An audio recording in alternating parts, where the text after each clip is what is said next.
ජීවිතේ කාලා කන්න විදියට ගෙවන්න එපා. ඔ මුස්පේන්තු අවදිය දැන් නැති කරන්න ඕන. අවුරුදු 24 යහනකොට තවත් ගෙදරින්පත් කන්න. ලැජ්ජ නැහැ. මේ ඔය ඔක හරියන්නේ. අපේ තරුණ මහත්තුරුන් හොඳ පෞරුෂයක් තියෙන්න ඕන. හොඳ අභිමානයක් තියෙන්න ඕන. ඒ පෞරුෂයෙන් ගන්න පුළුවන් එකම එක වැඩක් තමයි ඔය එක එකාගේ සිගරට් බාගවල් බොන එක නවත්තන්න ඕනේ. මේ මොකක් හරි වුණාම කවුද ඉන්නේ කියලා දන්නේ නැහැනේ කොල්ලෝ. කවුද ඉන්නේ? අම්මයි තාත්තයි විතරයි. කොල්ලෝ නම් කමන්නේ කහාද බඳලා ඉන්න කොල්ලෝ ඉන්නවනේ තාත්තලා. මේ මස් කිලෝ එකක් ගෙදර රන් ගියපු කාලයක් නේ.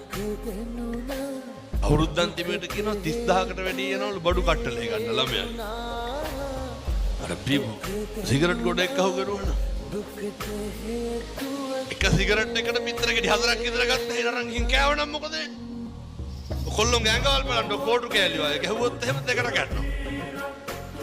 ඒ පණ නැහැ දැන් ඉන්න ළමයි. මතක තියාගන්න. උන්ගේ හකු පුරවලාට දුම්කල කුඩු තියාගන්නවා. මේවා මේ අපේ තරුණය පුතේ නවත්තන්න ඕනේ. මොකටද?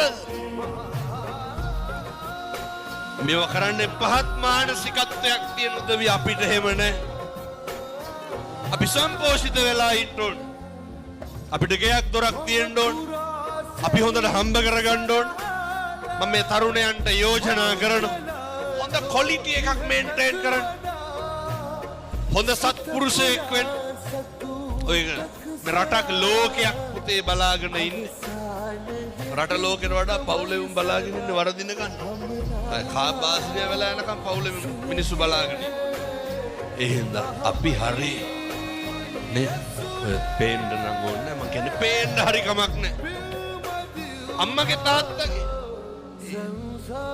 අර අදටත් ඉන්නේ අම්මා තාත්තා හදපු ගෙදර. එහෙම වෙලා බෑ.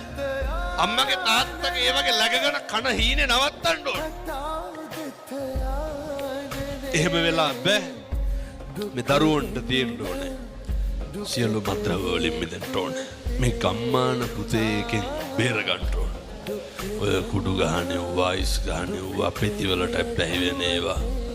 දැන් ඉතින් කොච්චර හොඳද කියනවනම් මේ විකුණන කොල්ලෝ කියනවා හාමුදුරුවනේ දැන් විකුණන්නේ නැහැ. අබණ වෙසක් එකට හාමුදුරුවන්ගේ පන්සලේ සිල් ගන්න එනවා.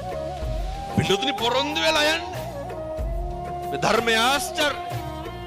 එනිසා මේ තරුණ මහත්තුරු සියලු දෙනා ඔය එක එක මත්ද්‍රව්‍යනේ හරි දුකයි මේ කොල්ලෝ දිහා බලනකොට. අඳින්න ඩෙනිමක් නැහැ. මේ නිදා ගන්න කාමරේට සිවිලිමක් ගහගෙන නේ. අපේ තරුණයෝ දියුණු වෙන්න ඕනේ. ජාති ආගම් ભેදකින් තොරව පුතේ හොඳට සල්ලි හම්බ කරන්න. හොඳට මහන්සි වෙන්න. අම්මගේ තාත්තගේ යුතුයකම් ටික කරන්න ඕනේ. සහෝදරයාගේ සහෝදරියගේ යුතුයකම් ටික කරන්න ඕනේ. සම්බුද්ධ ශාසනය වෙනුවෙන් කැප වෙන්න ඕනේ. ජීවිතය අධිෂ්ඨාන කරගන්න අම්මට තාත්තට අය දුකක් දෙන්නේ නැහැ. ගමට සමාජයට බරක් වෙන්නේ නැහැ. කවදාවත් පොලිසිය කියන වැඩක් නම් කරන්නේ නැහැ කියලා පොරොන්දු වෙන්න. හොඳට හම්බ කරන්න. හොඳට මහන්සි වෙන්න. උතුම් වූ දළදා හාමුදුරුවන්ගේ ආනුභාවයෙන් අපේ තරුණ මහත්තුරුන්ගේ ජීවිත ඒකාලෝක වේවා. සම්බුද්ධ ශාසනයේ චිරස්ථිතිය වෙනුවෙන් තරුණ මහත්තුරුන්ට කටයුතු කරන්න අවශ්‍ය ශක්තිය ධෛර්යය ලැබේවා. සාදු කියලා ප්‍රාර්ථනා කරන්න.